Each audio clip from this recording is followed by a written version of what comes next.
जो रोज भगवान शंकर का अविरल भजन धारण करते हैं, उनको शिव एक आत्म बल प्रदान करते हैं। 5 वृक्ष ऐसे बताए हैं स्कंद पुराण में, शिव महापुराण में, विष्णु पुराण में, कूर्म पुराण में 5 वृक्ष ऐसे बताए हैं कि जिनके नीचे से अगर व्यक्ति मात्र निकल कर भी चले जाता है तो बल प्राप्त हो जाता है।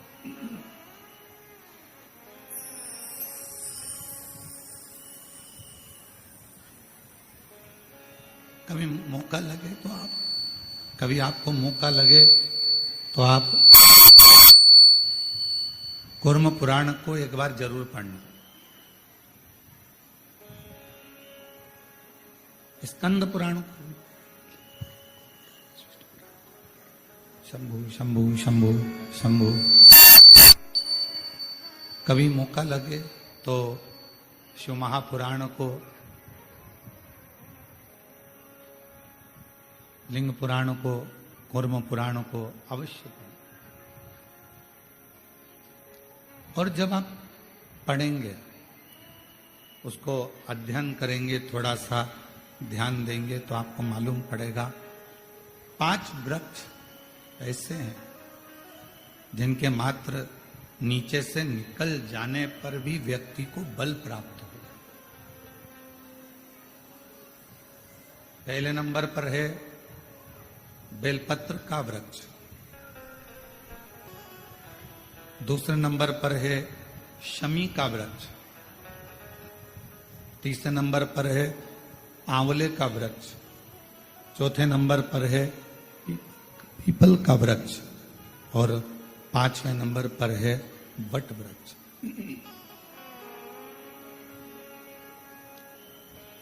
ये 5 वृक्ष,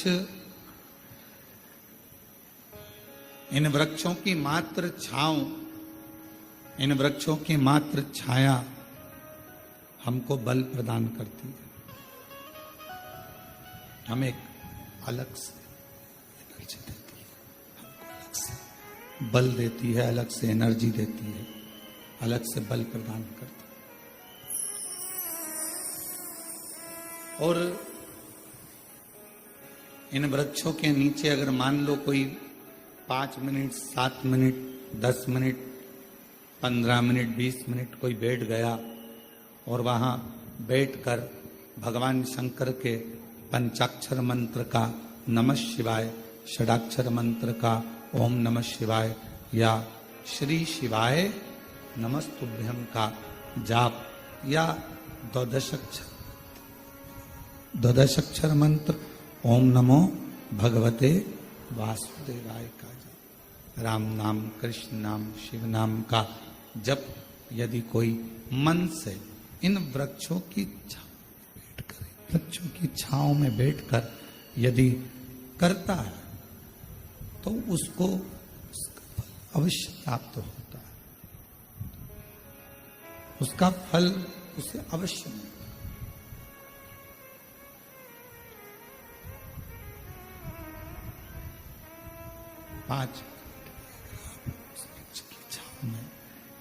पांच मिनट भी अगर आप उस वृक्ष की छांव में अगर बैठे हो, 5 मिनट भी अगर इन बेलपत्र का वृक्ष है, शमी का वृक्ष है, आंवले का वृक्ष है, पीपल का वृक्ष है, वट वृक्ष है, इन वृक्ष की छांव में अगर कुछ देर आप और हम बैठे हैं और भगवान के नाम का उच्चारण कर रहे हैं तो उस वृक्ष की छाएं, उस वृक्ष की छांव हमें एक अलग से बल दे देगी, अलग से ऊर्जा दे।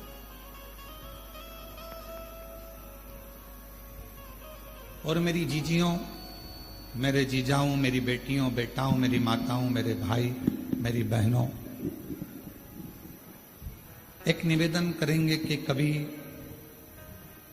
यदि बहुत ज्यादा रोग शरीर में अगर ग्रसित हो गया और रोग छूट नहीं रहा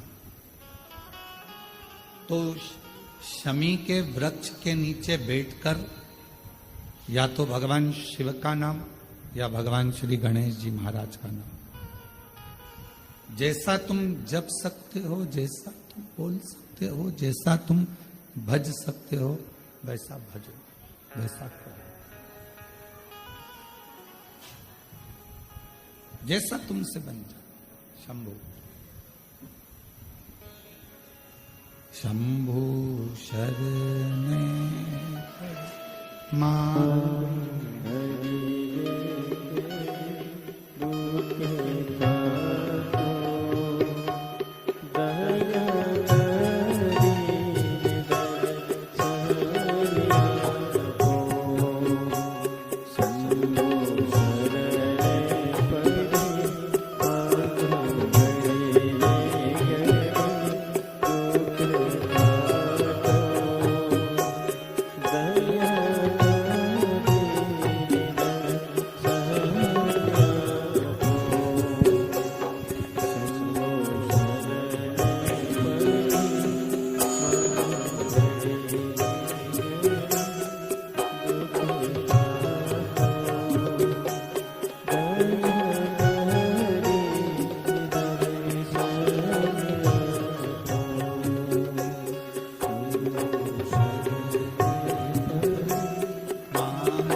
शिव की कथा, भगवान शंकर का चरित्र कह रहा है, शिव महापुराण कह रहे हैं। शमी का वृक्ष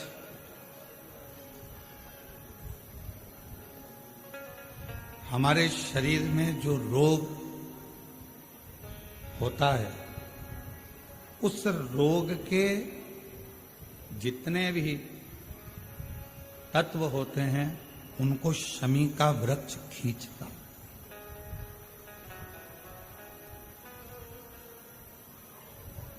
कल एक बहन ने प्रश्न किया कि गुरुजी,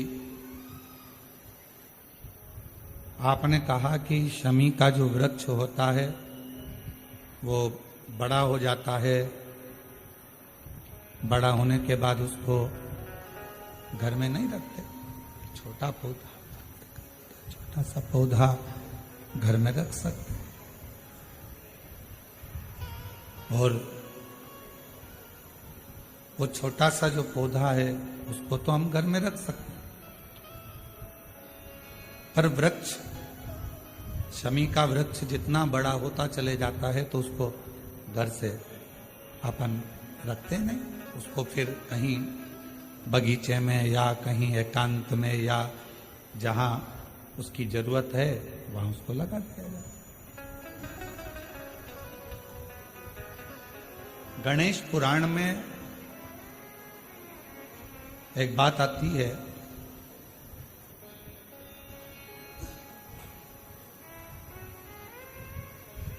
कि शमी का जो वृक्ष होता है वो रोग को खींच लेता,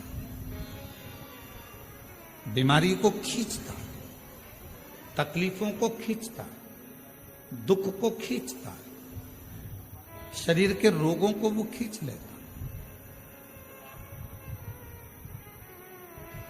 तो शिव महापुराण की कथा में और गणेश पुराण की कथा से एक बात सीखने को मिलती है कि पौधा छोटा रहेगा तो आप उसका पूजन भी कर सकोगे, पत्ते भी ले सकोगे, शिवजी पे भी समर्पित कर सकोगे, और घर के अंदर यदि कोई तकलीफ में है, कष्ट में है, तो उसके दुख को भी वो खींच ले, उसके कष्ट को भी वो खींच ले, उसके कष्ट को, उसके दुख को खींच लेता है, उसके कष्ट को, उसके दुख को वो खींच लेता है।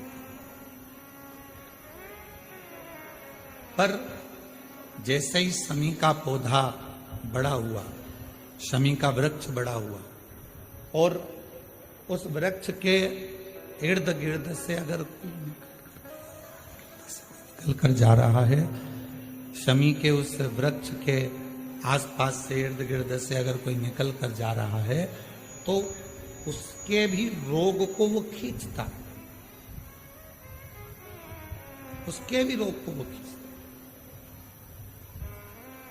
तो हमारे यहां सनातन धर्म में सर्व जगत के हित की बात कही जाती है कि शमी का जब पौधा बड़ा हो जाए, शमी का वृक्ष जब बड़ा हो जाए, शमी का पौधा जब बड़ा हो गया, तो उसे कहीं अच्छी जगह पर लगा दिया जाए, जिससे सर्व जगत के दुखों को वो खींचता रहे, सबके रोगों को वो समाप्त करता रहे, सबके रोगों को वो खींचता रहे, समाप्त करता रहे।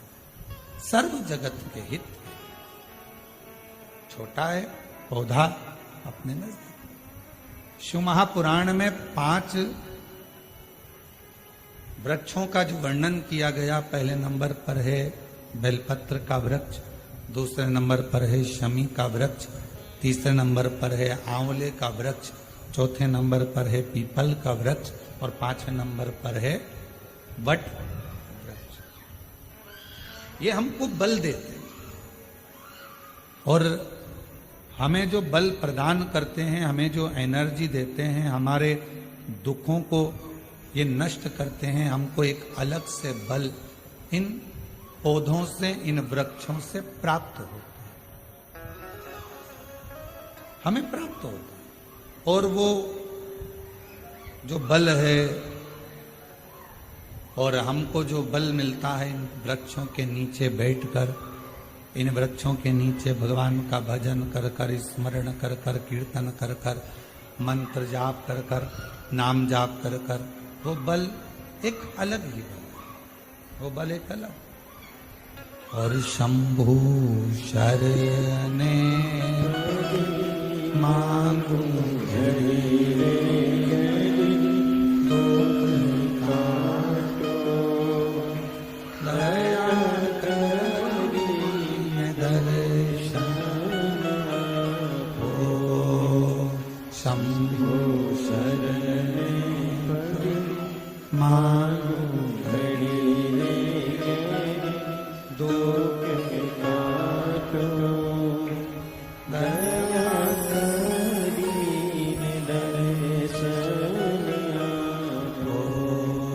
शंभु शरणे मांगू दुख काटो, दया ने दर्शन आपो। शंभु शरणे मांगू दुख काटो, दया ने दर्शन आपो। शंभु शरणे मांगू दुख काटो, दया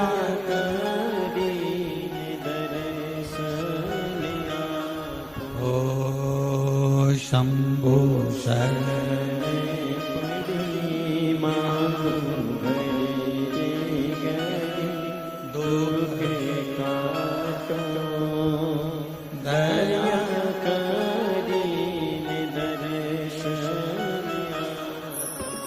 तो शमी का जो पौधा है वो हमको एक एनर्जी, एक बल देता है।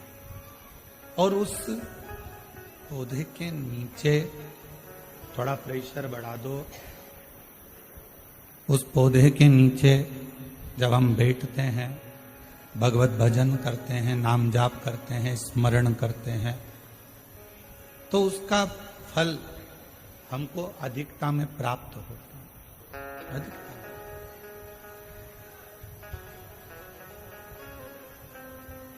एक असुर हुआ,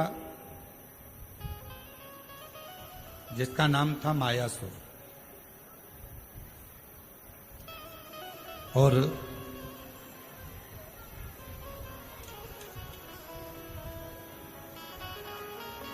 वो बड़ा प्रबल था।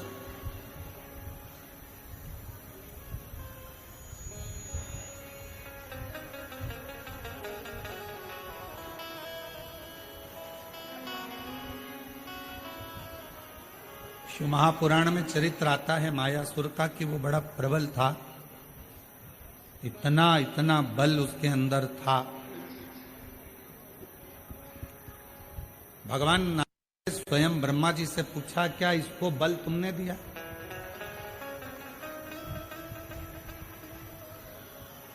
ब्रह्मा जी बोले, नहीं नहीं नहीं, मैंने कोई इसको बल नहीं दिया। फिर इसको बल भगवान विष्णु जी ने भगवान ब्रह्मा जी ने भगवान विष्णु जी से पूछा, क्या आपने बल दिया है इसको? नहीं नहीं, मैंने बल नहीं दिया। बात पहुंच गई भगवान शंकर जी के पास में, और शिव जी से जाकर पूछा, क्या आपने इसको बल दिया? शिव जी बोले, नहीं। इंद्रदेव के पास बात पहुंची, 33 कोटि देवताओं के पास बात पहुंची, क्या इसको बल आपने दिया? नहीं। फिर मायासुर के पास में इतना बल कैसे आ गया?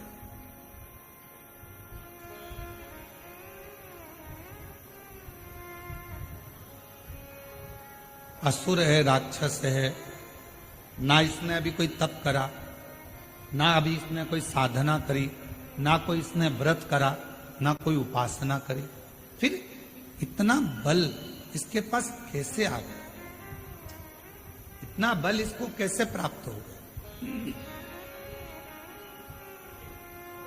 तब सारे देवता आश्चर्य में पड़ गए कि इसके अंदर इतनी एनर्जी, इतना बल इसके अंदर कहां से आया कहां से?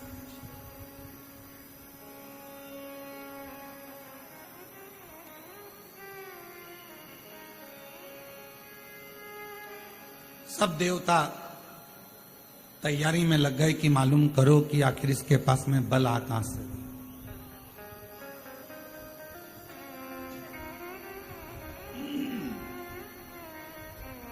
इसके पास में इतना बल कहां से प्राप्त होगा? सारे देवता सब तैयारी में लग गए, मालूम करो कि इस मायासुर के पास बल कहां से प्राप्त होगा। और सारे देवता मालूम करने में लगे, फिर भी कोई ठिकाना नहीं मालूम पड़ा कि आखिर बल कहां से कैसे प्राप्त हो। महीनों निकल गए, पर जितना बल मायासुर के पास था, वो बल और बढ़ता चला और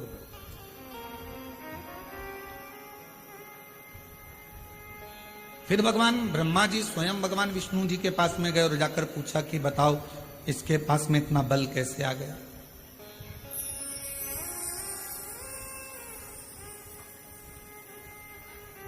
इतना बल इसके पास प्राप्त कैसे हो रहा? 2 महीना फिर निकले तो फिर बल बहुत बढ़ गया। अब वो मायासुर क्या करता था ये कोई नहीं जान पाया। कहां जाकर तप करता था, साधना करता था, व्रत करता था, उपासना करता था, क्या करता था ये कोई नहीं जान पाया। कोई भी नहीं जान। अब आखिरी में देवऋषि नारद के पास में खबर गई। देवऋषि नारद से पूछा कि आप बताओ कि मायासुर कहां जाता? मायासुर को जानने के लिए नारद जी ने अपने गुप्तचर लगाए, स्वयं नारद जी जाते रहे पता करने के लिए कि मायासुर ना तो ब्रह्मा जी का भजन कर रहा है, ना भगवान शिव का भजन कर रहा है, ना भगवान विष्णु का भजन कर रहा है, ना इंद्र का भजन कर रहा है, ना किसी देवता का भजन कर रहा है। फिर इसके पास में इतना इतना बल बढ़ कैसे? प्राप्त कैसे? नारद जी भी थक गए। एक दिन नारद जी अपने भांजे के पास पहुंचे, पर्वत मुनि के पास। और नारद जी अपने भांजे के पास बैठकर बात कर रहे थे कि मायासुर के पास ना जाने कहां से बल आ रहा है, और वो बल के ऊपर इतना उसको कि जो चाहे वो काम कर लेता। कोई देवता से बल नहीं मांगा उसने, किसी देवता से वर नहीं मांगा, ना बल मांगा, ना देवता से वो वर मांग रहा है ना बल मांग रहा है, पर उसके पास इतना बल कहां से आ रहा है ये समझ में। किसी ना किसी का तो सपोर्ट है। आप में से कोई व्यक्ति बहुत अकड़ कर बोले, बहुत चिल्ला कर बोले, बहुत अकड़ कर बोले, तो किसी ना किसी का तो सपोर्ट है। तो वो बल कहां से आ? पर्वत मुनि ने कहा कि मैं पता करता, और पर्वत मुनि उस बल का मालूम करने के लिए, मायासुर के पास बल कहां से आ रहा है उसको ढूंढने के लिए पर्वत मुनि भी निकला। देवता नहीं जान पाए, देवऋषि नारद नहीं जान पाए, पर्वत मुनि नहीं जान पाए। आखिरी में नारद जी गए तुमरुका जी के पास में, और जब कोई निर्णय ना निकले, व्यक्ति हर तरह से हताश हो जाए, तब वो शिव महापुराण की कथा में जाकर बैठ जाए तो मालूम पड़ता है कि बल कहां से। शिव महापुराण की कथा आपको मार्ग भी बता देती है, शिव महापुराण की कथा ये भी बता देती है कि बल कहां से आ रहा है, और शिव महापुराण की कथा ये भी बता देती है कि बल कहां से प्राप्त करना। आज शिवरात्रि है, पूरा विश्व तैयारी में लगा है। शाम को 7 बजे से 8 बजे तक ऑनलाइन भगवान शंकर के अभिषेक की, शिव जी को अभिषेक करना।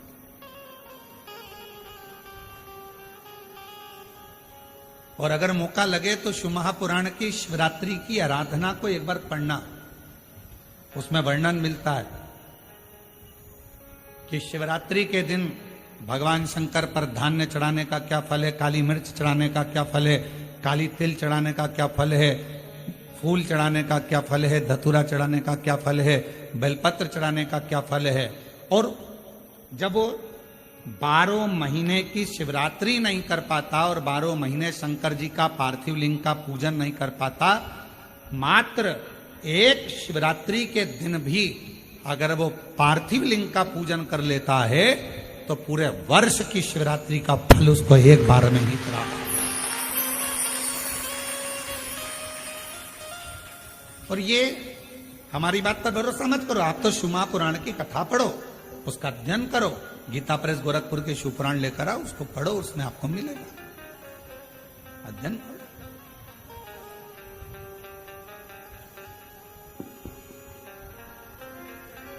और जितने पार्थिव शिवलिंग का निर्माण करने वाले हैं, काबरा जी हम हमेशा कहते हैं अपनी बात में, जितने ने पार्थिव लिंग का निर्माण करा है, सावन के शिवरात्रि के दिन ऑनलाइन बैठकर अपने अपने घरों में परिवार के साथ मिलकर जिन्होंने पार्थिव लिंग का निर्माण करा, यह हमारा विश्वास कहता है, जब से आपने पार्थिव लिंग का निर्माण करना प्रारंभ करा होगा सावन की शिवरात्रि का, तब से आपको किसी के आगे हाथ फैलाने की जरूरत नहीं पड़ी होगी, बाबा ने खुद।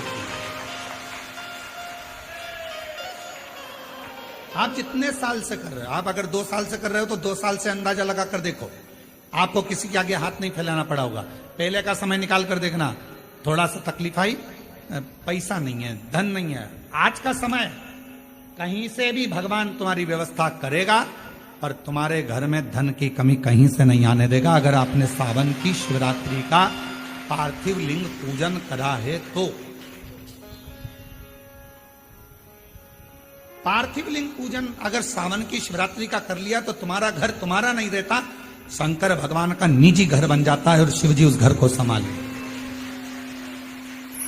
अपने अपने घर में शाम को 7 बजे से 8 बजे तक आज आप और हम इसी कुबरेश्वर बाबा की भूमि से ऑनलाइन पूरा विश्व पूजन करें, पूरा विश्व। और अपने अपने घर के लोगों को कहो, पतियों से, परिवार से, एक दिन दुकान भी थोड़ा जल्दी से मंगल कर दो, थोड़ा दुकान 6:30 पे बंद कर मंगल कर आओ।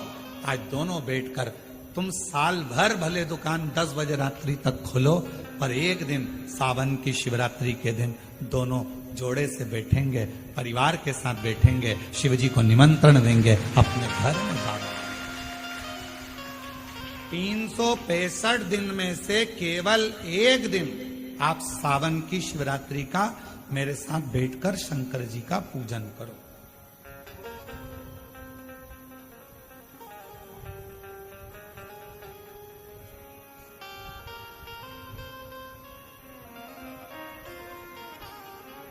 शिव संभाले। और फिर कहते हैं, जिन जिन ने पार्थिव लिंग का पूजन पूर्व में करा है उसको किसी के आगे हाथ फैलाने की जरूरत नहीं पड़ी। और आज फिर पूरी दुनिया, पूरा विश्व पार्थिव लिंग का पूजन करेगा। और अगले साल तक तुम भी अंदाजा लगा कर देखना कि तुम्हारे को किसी के आगे हाथ नहीं फैलाना पड़ेगा। शिव देव, शंकर देव, बस उसको विश्वास के साथ में भजो, उसको भरोसे के साथ में भजो। और जब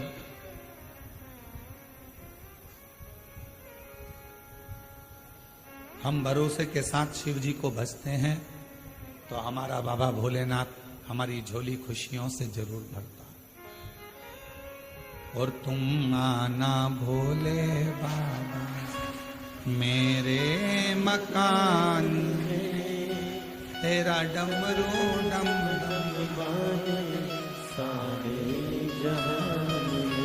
आज बाबा से कहना, तुम आज मेरे घर में रहना। मेरे घर में जितना दुख है, तकलीफ है, कष्ट है, बीमारी है, जो जो परेशानी है, आज मैं जब पार्थिव लिंग का पूजन करूं, पार्थिव लिंग का निर्माण करूं और ऑनलाइन साथ में बैठकर भगवान की भक्ति करूं, भगवान का भजन करूं, भले मोबाइल को चालू कर कर, टीवी को चालू कर कर, वॉल्यूम तेज। आज टीवी की आवाज इतनी तेज कर दो कि आसपास के मोहल्ले में भी तुम्हारे घर की आवाज जाए। बाहर से भी कोई निकल रहा हो तो उसके कानों में शंकर के मंत्र पहुंचे और शिव उस पर कृपा। बैठो, घर का माहौल ऐसा कर दो कि आज ऐसा लग रहा है कि हमारे घर में कोई आ रहा है। इतनी प्रसन्नता, इतनी खुशी, इतना आनंद कि आज मेरा भोले बाबा सावन के महीने में हर रोज शिवजी नंदी पर बैठकर प्रदोष काल में शाम के समय भ्रमण पर निकलते हैं। केवल शिवरात्रि का दिन, सावन की शिवरात्रि का दिन एक ऐसा होता है जिस दिन मेरे भोले बाबा के साथ श्री गणेश जी रिद्धि सिद्धि अमोद प्रमोद शुभ लाभ कार्तिकेय स्वयं जया विषहरा शामली बारी दौतली देव अशोक सुंदरी 33 कोटि देवता आज सावन की शिवरात्रि के दिन भगवान शंकर अकेले नहीं 33 कोटि देवता के साथ जिसके घर में पार्थिव पूजन होती है उसके घर में प्रवेश करते हैं। आज वो दिन है, आज वो दिन है और उस दिन का दुनिया इंतजार करती है। कोई ये ना सोचे कि हाँ हम भगवान शंकर को नहीं मानते। आज मानो, कभी कभी ये रोग अगर बेकार हो जाता है तो अपना डॉक्टर छोड़कर दूसरे डॉक्टर के पास भी जाना पड़ जाता है। कोई जरूरी नहीं है कि फैमिली डॉक्टर से ही इलाज होगा, कभी कभी दूसरे डॉक्टर के पास भी जाना पड़ता है। कोई कहते हैं हाँ हम हमारे यहाँ करेंगे पूजन, लोग हंसेंगे, क्या कहेंगे, आग लगे बस्ती में मस्ती। तो कोई कुछ भी बोले, घर अपना, परिवार अपना, पूजन अपन कर रहे हैं, कष्ट अपना है। अगर आपका दुख आपका है तो क्या पड़ोसी दुख हरने के लिए आ रहा है क्या? पड़ोसी तकलीफ हरने के लिए आ रहा है क्या? पड़ोसी 5-10 लाख रुपए देने के लिए आ रहा है क्या? नहीं। जब पड़ोसी दुख हरने नहीं आ रहा, पैसे देने नहीं आ रहा, तो पड़ोसी से क्या डरना? अपना दुख अपना बाबा काटेगा। आज शिव जी को मेरे घर आना ही पड़ेगा। ये बल कहां से मिल रहा है? ये बहुत बड़ा प्रश्न पूरे देवताओं में छाया हुआ था कि मायासुर के पास इतना बल कहां से आ रहा।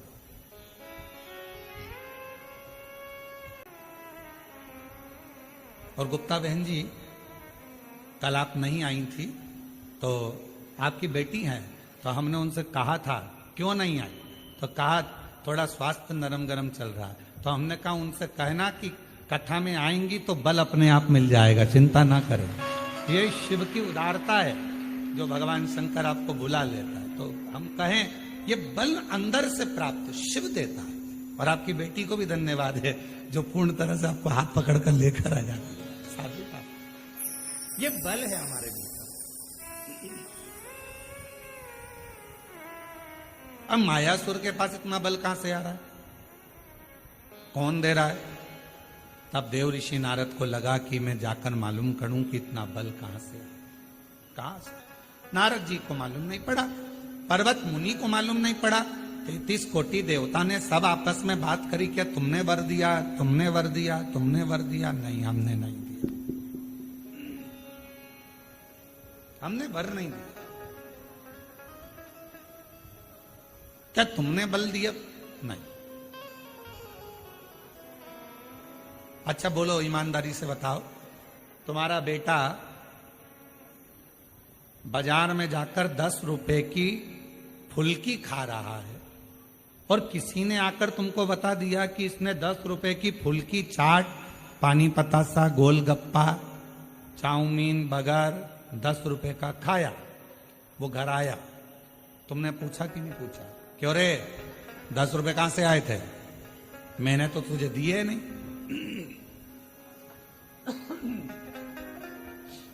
मैंने तो तुझे पैसे दिए। पत्नी ने पति से पूछा क्यों, क्या तुमने दिए? नहीं। क्यों बड़ी भाभी आपने 10 रुपए दिए क्या? नहीं। जीजी आपने? नहीं। देवर जी आपने? नहीं। जेठ जी? नहीं। पर बिना 10 रुपए के तो ये गोलगप्पा नहीं खा सकता। अब 10 रुपए इसके पास आए कहां से? मतलब कहीं ना कहीं से 10 रुपया तो मिला है। मायासुर के पास में इतना बल कहीं ना कहीं से तो आ रहा है। ना इंद्र ने दिया, ना भगवान ब्रह्मा जी ने दिया, ना विष्णु जी ने दिया, ना शिव जी ने दिया, ना देवी ने दिया, ना देवता ने दिया, ना गणेश जी ने दिया, ना 33 कोटि देवता ने दिया। फिर ये बल आया कहां से? आया तो है,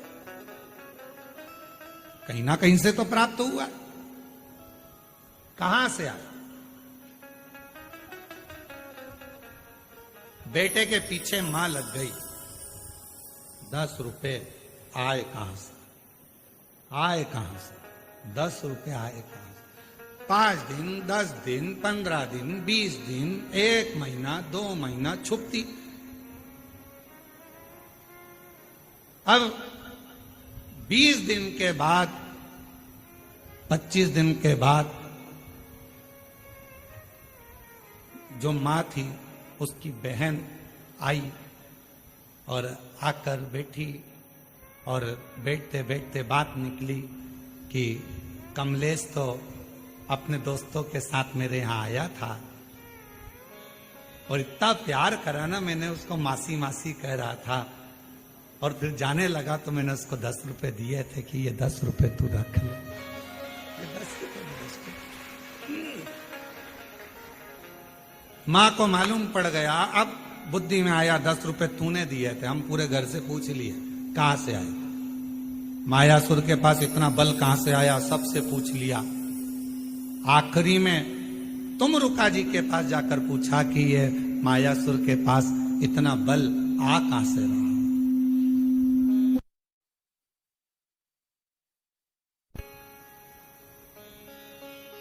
ये मायासुर के पास इतना बल आ कहां से? तब तुम रुका जी ने कहा अगर कोई देवता बल नहीं दे रहा, कोई देवता कुछ प्रदान नहीं कर रहा, कोई देवता बल नहीं दे रहा, कोई देवता कुछ प्रदान नहीं कर रहा, कोई देवता यदि कुछ दे नहीं रहा, तो इतना बल कहां से आ रहा है? तुम रुका जी ने कहा जरूर या तो ये मायासुर असुर है, राक्षस है, ये फूल वाले पेड़ के पास तो जाएगा नहीं, ये जाएगा कांटे वाले पेड़ के पास। तो या तो ये शमी के वृक्ष के नीचे बैठ गया या फिर ये बेलपत्र के वृक्ष के नीचे बैठ गया। पीपल के वृक्ष के नीचे बैठेगा नहीं, क्योंकि इसको मालूम है कि देवताओं का वृक्ष है। बट वृक्ष देवताओं का है, ये तो कांटों के पास रहता, असुर प्रवृत्ति का है ना, राक्षस प्रवृत्ति का है, तो ये कांटों के करीब में रहे। पता करो जरूर, या तो बेलपत्र के वृक्ष के नीचे बैठता होगा या शमी के वृक्ष के नीचे बैठता होगा। अब देव ऋषि नारद ने मालूम करना प्रारंभ करा, और मालूम करते करते आखिरी में यह देखा गया कि शमी के वृक्ष का एक वन था, उस वन के नीचे मायासुर अपना एक सिंहासन लगाकर बैठता था, और उस वृक्ष के नीचे बैठा अलमस्ती में, आनंद में अपने जीवन को जी रहा था। कुछ नहीं करता, ना तप, ना साधना, ना व्रत, ना उपास, तो भी उसके पास बल आ रहा था। तुमरुका जी ने कहा बस यही शमी वृक्ष की छांव इसको इतना बल दे रही है कि ये देवताओं से भी भिड़ने को तैयार हो जाता है। ये शमी वृक्ष की छांव, शमी वृक्ष की छांव इसको बल दे रही है, जो ये देवताओं से भी भिड़ने को तैयार हो जाता।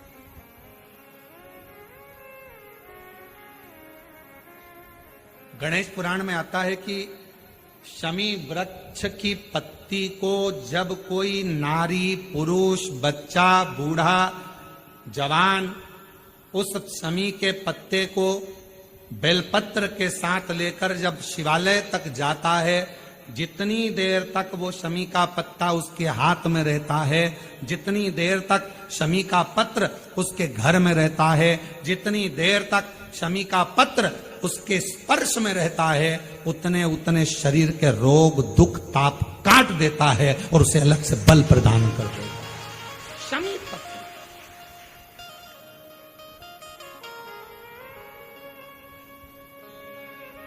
जब व्यक्ति का विल पावर डाउन होता है ना, उसको लगता है ये होगा कि नहीं होगा, होगा कि नहीं होगा, उसको 5 मिनट शमी वृक्ष के नीचे चले जाना चाहिए, 5 मिनट, इससे ज्यादा नहीं, या शमी की पत्ती को रख लेना चाहिए। पहले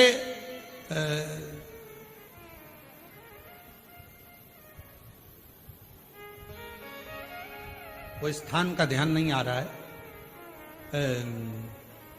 स्मरण में। पहले एक नियम चलता था, आप लोगों के जिंदगी में भी, आपका भी बुढ़ापा आया होगा, आप भी युवान अवस्था में आए होंगे, कभी तो स्कूल गए होंगे, कभी तो पढ़ने गए होंगे।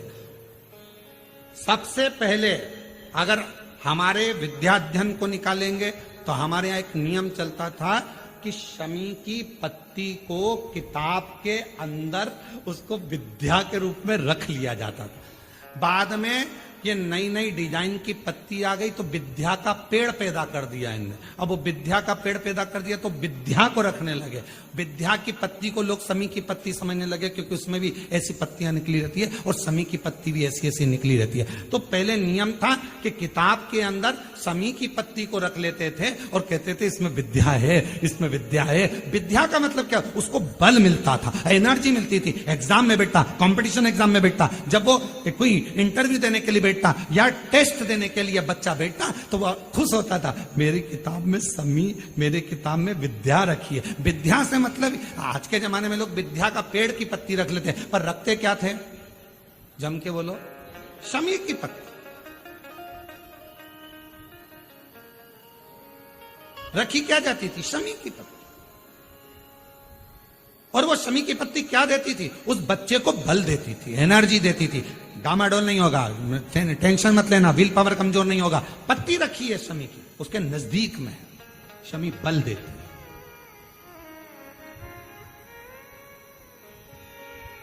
जो ये ऑनलाइन कथा चल रही है, ये शमी मंदार शिव महापुराण की कथा चल रही है, शमी कथा। और बहुत सावधानी से इसका स्मरण करिएगा कि एक शमी के वृक्ष की पत्ती कितना बल देती, कितना बल।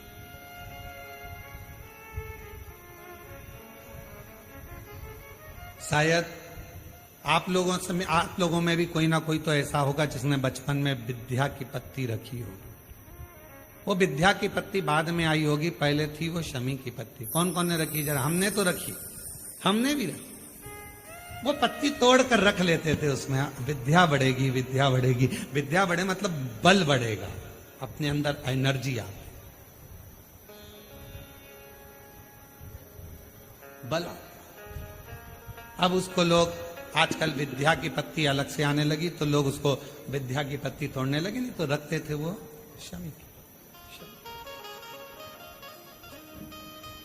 और मैंने तेरे ही भरोसे बाबा, तेरे ही भरोसे हवा बिच उड़ती जावांगी बाबा, डोल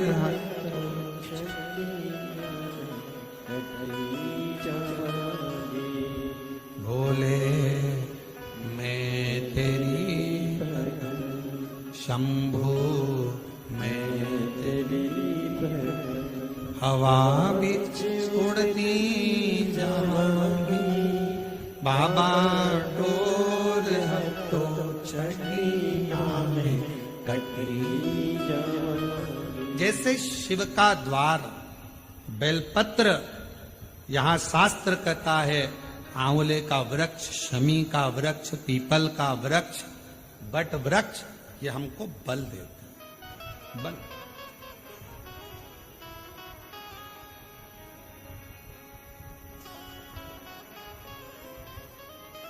भीतर से एक एनर्जी अपने आप। एक पत्र आया है, उस पत्र में उन्होंने कहा, अच्छा पत्र है,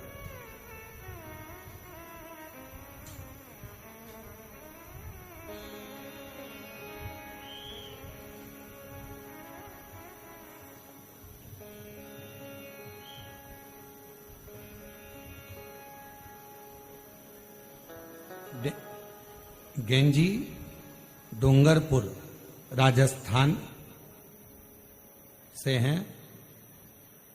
मेरा नाम निर्मला पंचाल, बंशीलाल जी पंचाल। मैं गेंजी जिला डूंगरपुर राजस्थान की निवासी हूँ। एक लोटे जल का मैं क्या वर्णन करूं। मेरे कान के पर्दे में छेद हो गया था। मैंने कई अस्पतालों में गई, डॉक्टरों ने कहा कि ऑपरेशन करवाना पड़ेगा। फिर हम सब अपने घर आए, परिवार से सब बहुत निराश से हो गए, परंतु मेरा शिवजी पर पूरा विश्वास हो गया था। मैं रोज शिवालय जाना आपकी कथा सुनकर चालू कर दी। शिवजी को एक लोटा जल चढ़ाती, बेलपत्र चढ़ा कर लाती और उसको खा लेती। बाबा से रोज प्रार्थना करती, बाबा ऑपरेशन करने की नौबत ना आए, ऐसी कृपा कर दो ना। डॉक्टर ने मुझे 8 दिन दिए, हमने 8 दिन निकाले। जिनका पत्र है वो पीछे से आ सकते हैं, जिनका भी पत्र है पीछे से। 8 दिन डॉक्टर ने दिए, ऑपरेशन की तैयारी में लगे। हमने पैसा एकत्रित करा, ऑपरेशन कराने के लिए हॉस्पिटल जाने की तैयारी। बाबा के भरोसे, आप कहते हो बेलपत्र शमी पत्र बल देता है, हमने भी वही करा। ऑपरेशन में जाने से पहले शमी की पत्ती और बेलपत्र शिवजी को समर्पित कर दिया। जल को पिया, कानों में थोड़ा थोड़ा लगाकर ऑपरेशन के लिए जाने लगे तो कान में इतना तेज दर्द हुआ कि चक्कर खाए नीचे पड़ गए। अब करूं तो करूं क्या। लोग उठाए, हॉस्पिटल लेकर गए, दिखाया।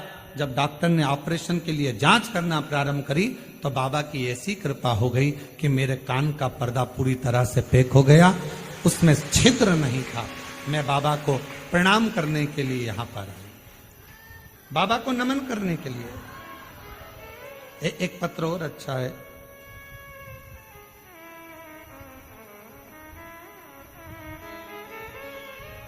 मेरा नाम स्वाति अग्रवाल है, मेरे पति का नाम श्री पंकज अग्रवाल है। मैं कुल पहाड़ महोबा उत्तर प्रदेश की रहने वाली हूं। कहीं बैठी हो तो बेलपत्र लेने के लिए आ सकती। सन 2022 में अचानक से पेट में तकलीफ हुई, तब मैंने झांसी में डॉक्टर को दिखाया। तो डॉक्टर को दिखाने पर उन्होंने मेरे पेट का जांच कर कर बताया कि मेरे पेट में गांठें हो गई हैं और ऑपरेशन के लिए बोल दिया। तब मैं बहुत घबरा गई, और भी डॉक्टरों के पास दिखाने के लिए गई तो उन्होंने भी ऑपरेशन का कह दिया।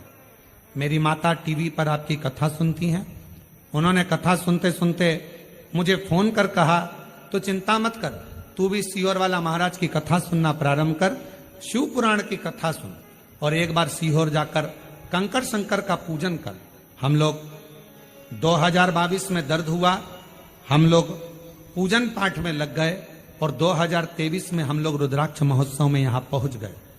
बाबा से विनती करी, यहीं पर बैठ प्रणाम किया, रुद्राक्ष लिया, कंकर शंकर पूजन करी और उस रुद्राक्ष को ले जाकर तांबे के कलश में गलाकर उसका पानी शिवजी पे चढ़ाकर पीना चालू करा।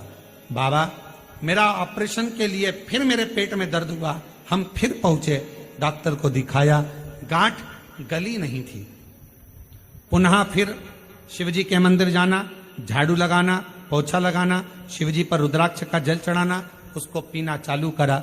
2 महीना निकला और हमने फिर डॉक्टर को जांच कराई और डॉक्टर ने सारी सोनोग्राफी कर कर बोल दिया गर्भाशय में कोई गठान नहीं है, सारी गांठें गल चुकी है। हम बाबा को प्रणाम करने के लिए आए हैं। शिव तत्व कहते किसको?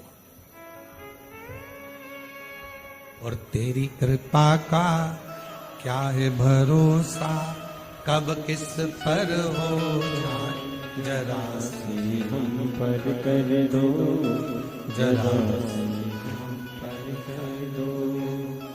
तेरी कृपा का क्या है भरोसा, कब किस पर हो जाए, जरा सी हम पर कर दो, जरा सी जिस पर भी हो गई तेरी कृपा करुणा, वो भव पार हुआ, भव पार हुआ। आप ही बोलो, जिस पर भी हो गई तेरी कृपा करुणा, वो भव पार हुआ, भव पार हुआ। आप ही हो चाहे जितना, उसका भी बाबा उद्धार हुआ, उद्धार हुआ। पापी हो चाहे जितना, उसका भी बाबा उद्धार हुआ, उद्धार हुआ। गणिका जैसे स्वाति जी अग्रवाल, जिनके गर्भाशय में पेट में गठाने हो गई थी और ऑपरेशन का डॉक्टर बोल दिए थे, इन्होंने एक लाइन लिखी है, गुरुजी हम हर 6 महीने में कुबेरेश्वर धाम आ जाते हैं बाबा को प्रणाम करने के लिए, बाबा को नमन करने के लिए। इतना विश्वास है इस कुबेरेश्वर धाम पर गुरुदेव, यहां आकर केवल हम बाबा से कंकर शंकर पूजन करते हैं और बोलते हैं, और बाबा अपनी बेटी को कभी खाली नहीं भेजते हैं। मेरा भंडार फिर भर गया। हर 6 महीने में हम यहां पहुंच जाए। हर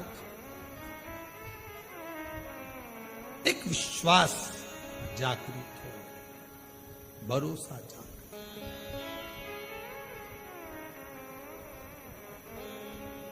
गिद्ध अजामिल गणिका जैसे तेरे मन को भावे, जरा से हम पर कर दो, जरा से हम पर कर दो।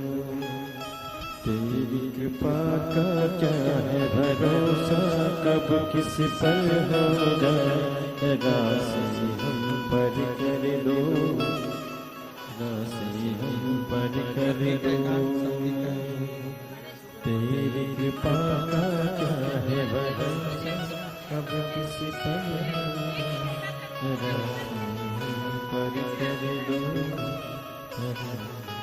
आपके कान ठीक है?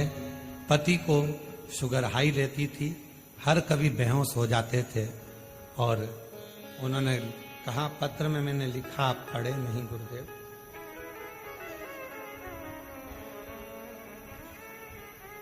हम पढ़ नहीं पाए थे। हमारे पतिदेव को भी शुगर की बीमारी थी, किसी भी समय शुगर हाई होकर बेहोश हो जाते थे, कहीं पर भी गिर जाते थे, चाहे दिन में 4 बार हो, 8 बार हो दिन। कुबेरेश्वर धाम पर आए, बाबा से विनती करी, यहां कंकर शंकर पूजन करवाई अपने पति से, और रुद्राक्ष लेकर गए। उस दिन से आज तक 1 साल हो गया, पति की शुगर लेवल में है और बेहोश नहीं हुई है। मैं प्रणाम करती हूँ। प्रणाम, हम पढ़ नहीं पाए थे। एक लाइन अच्छी लिखी है, तेरी कृपा बिना न हिले एक भी लेते हैं श्वास से, कृपा से तनो तनो। बखान क्या करूं मैं राखों के ढेर का, चपटी बबूत में खजाना कुबेर का। गंगाधार मुक्ति द्वार ओंकार तू, भोले ओंकार तू। आयो सरतिहारी संभोकार तार तू। हम उसका भजन स्मरण चित्त जितना विश्वास, कहां से बल मिल रहा है, कहां से एनर्जी मिल रही। सावन के महीने की पार्थिव पूजन आज के शाम को 7 बजे ऑनलाइन आकर पूजन कर कर तो देखो पार्थिव शिवलिंग की। मोहल्ले के लोग भी कहेंगे आखिर इसके पास आ कहां से रहा है, कहां से बरस रहा है, बरस। फिर कह देना ये तो सावन के महीने में जैसे बादल बरसते हैं, शिवरात्रि के दिन जो पार्थिव पूजन करता है उसके घर साल भर बरसता है, साल भर, पूरा वर्ष। बाबा तूने लाखों की तकदीर संवारी है। आप भी उससे विनय कर सकते, कहो कंकर शंकर की धरा पर बैठकर बोलो, बाबा तूने लाखों की तकदीर संवारी है। बाबा तूने लाखों की तकदीर संवारी है। इतना मुझे बतला दे, इतना मुझे बतला दे, कब मेरी बारी है। इतना मुझे बतला दे, इतना मुझे बतला दे, कब मेरी बारी है। बाबा तूने लाखों की, है कुबेरेश्वर, है महाकाल राजा, है विश्वनाथ, है भंडार भरने वाले कुबेर भंडारी, है सीहोर के निवासी, हे शिव। बाबा तूने